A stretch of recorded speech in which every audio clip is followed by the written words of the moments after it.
Ayan na mga idol, nagluto ako ng gata na tulingan. Ayan, sarap niyan idol. Yan ang ulamin ko mamayang tanghali, mga idol. Ha, ayan o. Tignan mo, ang ganda ng kulo niya. Ayan, tulingan na kasing laki ng hinalaki sa paa. Ayan, ayan, ayan o. Ayan, malaki lang ng konti. Yung tulingan ko sa hinalaki ng paa.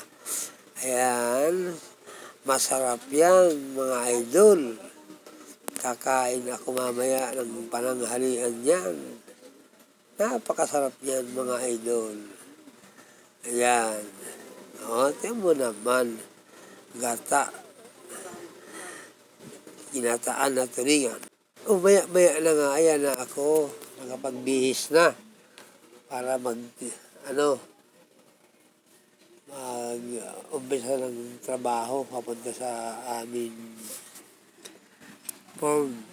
mission.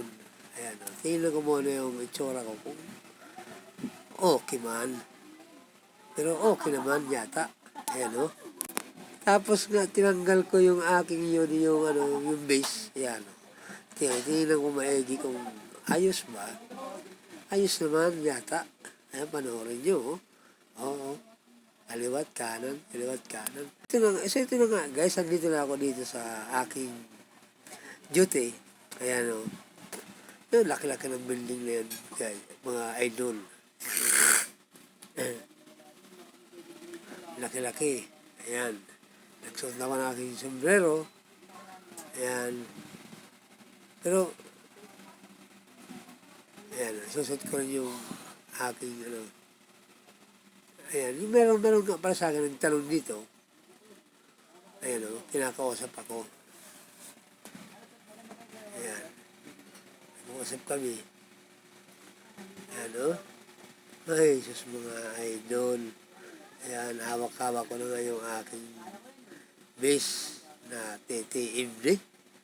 Yun na nga, mag-uumpisa na ako ng aking duty dyan sa lugar na yan. Hindi ko napapangalanan yan mga idol. Kasi baka mamaya, madaanan niya ako dyan. Ayan o, mga idol o. Ayan o. Parang ano naman na, totoo. Parang totoo talaga na Pero, ayos naman, ganda.